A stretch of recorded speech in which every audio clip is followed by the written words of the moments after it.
Awal mula dari isu ini ditandai dengan program vaksinasi Indonesia yang pertama kali dilaksanakan pada tanggal 13 Januari tahun 2021 yang bertempat di Istana Negara dengan Presiden Joko Widodo sebagai orang Indonesia pertama yang menerima suntik vaksin COVID-19 jenis Sinovac. Presiden juga mengingatkan masyarakat untuk mendukung dan melaksanakan program vaksinasi. Registrasi vaksinasi dilaksanakan dengan mendaftarkan nomor induk kependudukan atau NIK kepada petugas yang nantinya akan diinput sebagai identitas penerima vaksinasi. Vaksinasi yang dilaksanakan dengan 2 tahap. Peserta yang telah melakukan vaksinasi tahap pertama akan mendapatkan sertifikat vaksin, begitu juga pada tahapan kedua. Lalu yang kedua itu, dalam menjalankan kebijakan vaksinasi ini, pemerintah menggunakan aplikasi Peduli Lindungi sebagai platform yang digunakan untuk pengamatan kesehatan, pendaftaran vaksinasi, dan sebagai media untuk menyalurkan sertifikat vaksinasi bagi peserta yang telah melaksanakan vaksin, baik pada tahap pertama maupun pada tahap kedua.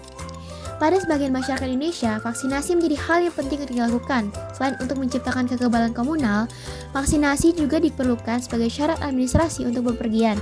Pasalnya, sejak 3 Juli tahun 2021 lalu, pemerintah Indonesia menjadikan sertifikat vaksinasi sebagai syarat untuk melakukan perjalanan darat, laut, maupun udara.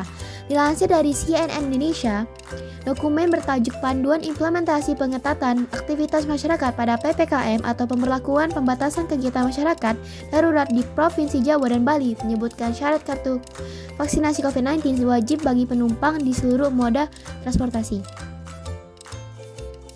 Dengan adanya urgensi ini, maka masyarakat yang telah melakukan vaksinasi dapat melakukan pemantauan penerimaan sertifikat vaksinasi melalui aplikasi Peduli Lindungi atau situs pedulilindungi.id untuk dapat bisa mengakses atau mengunduh sertifikat vaksin jika diperlukan.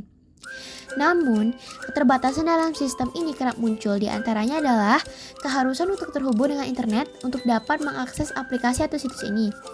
Selain itu juga, sistem yang kurang mumpuni cenderung membuat akses menjadi lebih lambat sehingga tidak dapat merespon permintaan dengan cepat. Dikutip dari Liputan 6, terdapat beberapa pengguna yang mengeluhkan kinerja aplikasi Peduli Lindungi. Menurut pengguna, aplikasi Peduli Lindungi tidak dapat digunakan dalam beberapa kondisi tertentu, yaitu tidak dapat menerima koneksi internet, padahal perangkat sudah terkoneksi internet. Oleh karena itu, sebagian masyarakat memilih untuk mencetak kartu vaksinasi. Selain karena adanya beberapa kendala, hal ini dilakukan juga atas pertimbangan kepraktisan, sehingga mereka tidak perlu lagi mengakses aplikasi ataupun situs Peduli Lindungi lagi untuk menunjukkan kartu vaksinasi kepada petugas ketika akan melakukan perjalanan.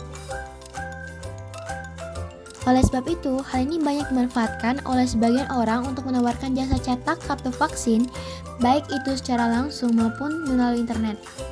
Sangat disayangkan sekali hal ini dapat menjadi masalah ketika maraknya penyedia jasa cetak kartu vaksin yang melakukan penyalahgunaan terhadap data pemilik sertifikat vaksin tersebut.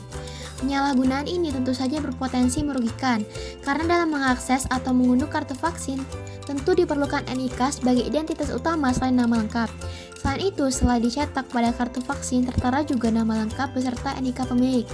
Informasi yang tertera dalam sertifikat vaksin itu kerap kali dimanfaatkan oleh oknum-oknum yang tidak bertanggung jawab untuk melakukan penipuan atau pendaftaran pinjaman online ilegal atau sering kita sebut dengan pinjol.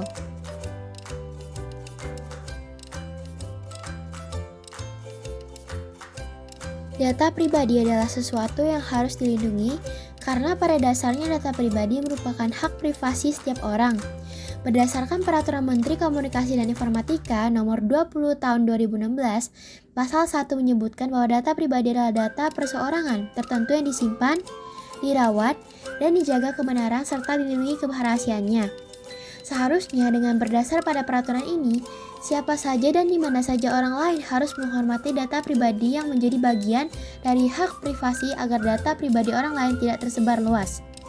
Alasan pentingnya data pribadi harus dilindungi oleh hukum, karena jika terjadi kebocoran atau tersebarnya data pribadi seseorang dapat menimbulkan kerugian bagi si pemilik data tersebut. Sehingga jika ada hukum yang mengikatnya, maka kemungkinan besar orang-orang nakal atau orang yang tidak bertanggung jawab tidak akan berani untuk menyebarluaskan data pribadi milik orang lain. Selain itu, data pribadi juga termasuk dalam hak konstitusional warga negara Indonesia, sehingga negara memiliki kewajiban untuk memberikan perlindungan hukum, kepastian hukum, keadilan hukum, dan kemanfaatan hukum bagi masyarakatnya. Saat ini di Indonesia yang menjadi payung hukum dalam penyalahgunaan data pribadi adalah Undang-Undang ITE, lalu UU Nomor 27 Tahun 2022 tentang Perlindungan Data Pribadi, dan juga Peraturan Pemerintah Nomor 82 Tahun 2021 tentang Penyelenggara Sistem dan Transaksi Elektronik. Disebutkan dalam pasal 26 UU ITE bahwa penggunaan data pribadi secara elektronik harus berdasarkan persetujuan yang bersangkutan. Kerugian yang timbul akibat adanya penyalahgunaan data pribadi diselesaikan melalui jalur non-litigasi maupun litigasi. Upaya penyelesaian melalui litigasi adalah melalui pengajuan gugatan ke pengadilan sebagai upaya untuk mengajukan ganti rugi. Pada praktiknya, penyalahgunaan data pribadi dapat berujung pada tindakan yang mengarah pada aspek kejahatan pidana, seperti penyadapan, penipuan, maupun penggelapan. Oleh karena itu, perlu adanya instrumen yang lebih khusus dengan memberikan sanksi pidana terhadap tindakan penyalahgunaan data yang dapat menimbulkan kerugian, bahkan dapat membahayakan orang lain dalam aspek pidana. Misalnya, korban dari kebocoran data pribadi dapat menuntut kasus ini dengan delik penyebaran informasi elektronik secara ilegal. Delik pencurian data elektronik yang nantinya membuat pelaku jera karena mendapatkan sanksi yang setimpal, baik itu sanksi pidana pokok ataupun pidana tambahan. Bila ditinjau dari aspek perdata kasus, kebocoran atau penyebaran data pribadi dapat digugat berdasarkan pada pasal 1365 KUHP mengenai perbuatan melawan hukum yang merugikan orang lain. Dalam hal ini, pelaku pembocoran data harus mengganti kerugian tersebut, baik itu berupa denda atau bentuk lain sesuai kerugian.